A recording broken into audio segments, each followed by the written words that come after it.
ఈ ఎన్కౌంటర్ అనేటువంటిది నిజానికి ఇప్పటివరకు అనేక రకాల ఎన్కౌంటర్స్ భారతదేశంలో జరిగాయి.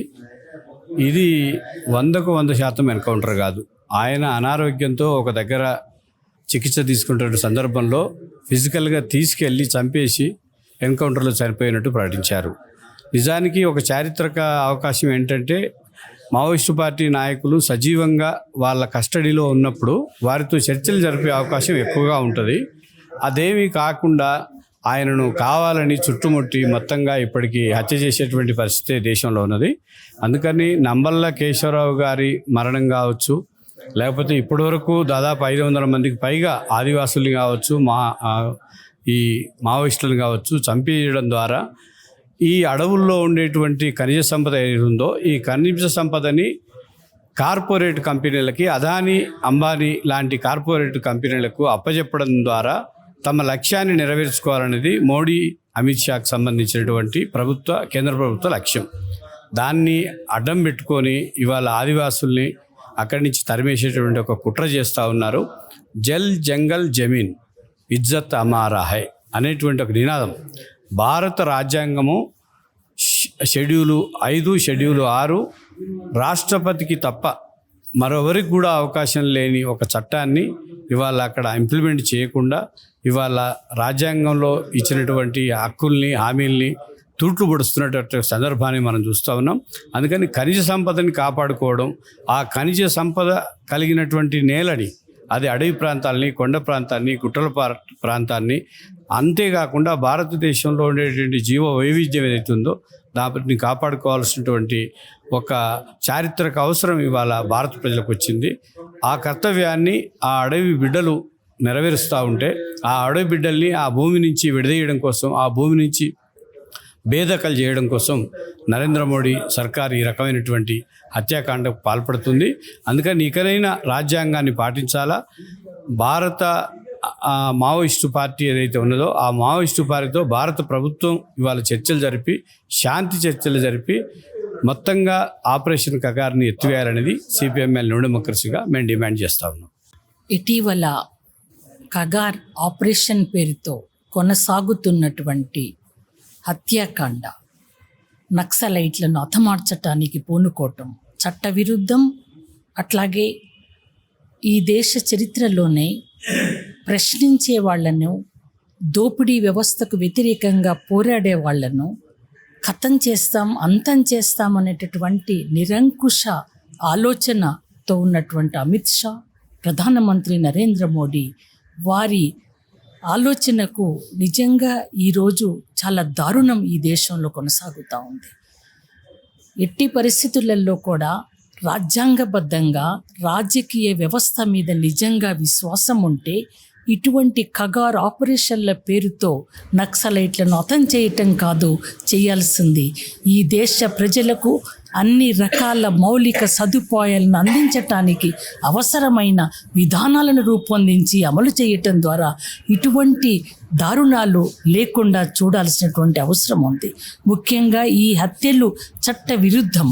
అందుకోసమే ఇటువంటి సంఘటనలకు వ్యతిరేకంగా దేశ ప్రజలంతా కూడా ఉలిక్కిపడుతున్నటువంటి ఈ వాతావరణాన్ని ఖచ్చితంగా తొలగించటానికి ఖగార్ ఆపరేషన్ని ఆపాలి అనేటటువంటి డిమాండ్పై ముందుకు రావాలి అని, ప్రజా ఉద్యమంగా అందులో పాల్గొనాలి అని పిలుపునిస్తున్నాం. ముఖ్యంగా జరిగినటువంటి హత్యలపై ఈ రోజున ఎంతమంది ఆదివాసీలు చనిపోయారు, ఎంతమంది నక్సలైట్లు చనిపోయారు, ఎంతమంది హాస్పిటల్ పాలయ్యారు, అసలు వాళ్ళు చనిపోయిన తర్వాత వాళ్ళ శవాలకు కూడా దిక్కుముక్కు లేని స్థితికి నెట్టివేసేటటువంటి ఈ కిరాతకమైన ఆలోచనకు వ్యతిరేకంగా అందరము స్పందించాలా. దీన్ని ఖచ్చితంగా ఇటువంటివి జరగకుండా ఉండే విధంగా పోరాటాలకు సమాయత్తం కావాలా. ముఖ్యంగా కేంద్ర పాలకులు వెంటనే జరిగినటువంటి ఈ పూర్తి కగార్ ఆపరేషన్పై సుప్రీంకోర్టు న్యాయమూర్తితో విచారణ జరిపించటం ద్వారా శ్వేతపత్రం ప్రకటించమని అడుగుతా ఉన్నాము. ఎందుకు ఇంతమందిని చంపాల్సినటువంటి ఈ దుస్థితి ఏర్పడింది? ఎవరు చనిపోయారు, ఎవరు ఏ రకంగా వాళ్ళ శవాలు ఎక్కడున్నాయి, వీటన్నింటి మీద కూడా వివరాలతో కూడినటువంటి శ్వేతపత్రాన్ని ప్రకటించాలి అని డిమాండ్ చేస్తూ ఉన్నాం. మళ్ళీ బీజేపీ, హిందూ మతోన్మాదులు ఈ దేశంలో వారికి వ్యతిరేకంగా ఉన్నటువంటి వ్యక్తులను, శక్తులను, పార్టీలను అంతమొందించాలి అంటే ఖబర్దార్, అది జరగని పని. ఖచ్చితంగా ఈ దేశంలో ప్రజాస్వామ్యాన్ని పరిరక్షించుకోవటానికి ప్రజాస్వామ్య వ్యక్తులు, ప్రగతిశీల శక్తులు అందరూ కూడా ముందుకు వచ్చి కగార్ ఆపరేషన్ అంతమయ్యేంత వరకు, ఆపేంత వరకు పోరాడుతామని ఈ సందర్భంగా ప్రకటిస్తున్నాం. వాస్తవంగా గతంలో ఎన్కౌంటర్లు, బూటకపు ఎన్కౌంటర్లు అనేవి కొనసాగేవి. అంటే కొన్నిసార్లు ఎన్కౌంటర్లు జరిగేవి, కొన్నిసార్లు ప్రభుత్వాలు బూటకపుగా ప్రభుత్వాలకు భయపడే ఎన్కౌంటర్ చేయాలంటే, కానీ ఇప్పుడు ధైర్యంగా చేస్తున్నాయి ఎన్కౌంటర్స్. మీరేమంటారు? నేను అదే అంటున్నా, గతంలో బూటకపు ఎన్కౌంటర్లు అనే ఒక పద్ధతి ఉండేది, కానీ ఈరోజు ఎన్కౌంటర్లు, బూటకపు ఎన్కౌంటర్ల స్థానంలో నరమేధం చేసే అవకాశం ఏర్పడింది. అసలు మనుషుల్ని సమూలంగా నిర్మూలించేటటువంటి పద్ధతి కొనసాగుతున్నది. అంటే ప్రభుత్వాలు అనేవి రాజ్యాంగబద్ధంగా, చట్టబద్ధంగా వాళ్ళు చట్టాలు, రాజ్యాంగం అన్నీ కూడా ప్రభుత్వాలు ఏర్పాటు చేసుకోవడానికి, ప్రభుత్వాన్ని కొనసాగించడానికి చేసినటువంటి వాటికి విరుద్ధంగా ఈరోజు కొనసాగటం అనేటువంటిది చాలా దుర్మార్గమైన విషయం. ఇది గత 4-5 మాసాలుగా చాలా నరమేధాన్ని సృష్టిస్తూ ఉన్నారు. అంటే వందలాది మందిని, 550 మంది అని చెబుతున్నారు 4-5 నెలల కాలంలో. అంటే ఇట్లా ఇంతగా చేయటం అనేటటువంటి దాన్ని మనం సమాజంలో ఎట్లా అర్థం చేసుకోవాలనేటువంటిది చాలా సీరియస్ ప్రశ్న. నేను ఒక మాట చెబుతా. ఇప్పుడు చెర్ల భూములు ఉన్నాయి కదా, అసలు చెట్లను కొట్టేసి అక్కడున్న కుందేళ్ళు, జింకలు పారిపోతున్నాయి అనేటువంటి పేరు మీద సుప్రీంకోర్టు మొత్తం దాన్ని స్టే ఇచ్చింది. మీరు అక్కడ నరకడానికి వీలు లేదని చెప్పింది. ఎందుకు అలా చేయకూడదు అంటే పర్యావరణం కావచ్చు, జంతు హింస కావచ్చు, ఇవన్నీ కారణాలు. కానీ అట్లాంటిది ఒక సంస్థ ఈ దేశం కోసం, సమాజం కోసం మార్గం తప్పు కావచ్చు, ఒప్పు కావచ్చు, వేరే మాట. కానీ వాళ్ళందరూ కూడా ఈ దేశంలో ఈ పేదరికం ఎందుకున్నది?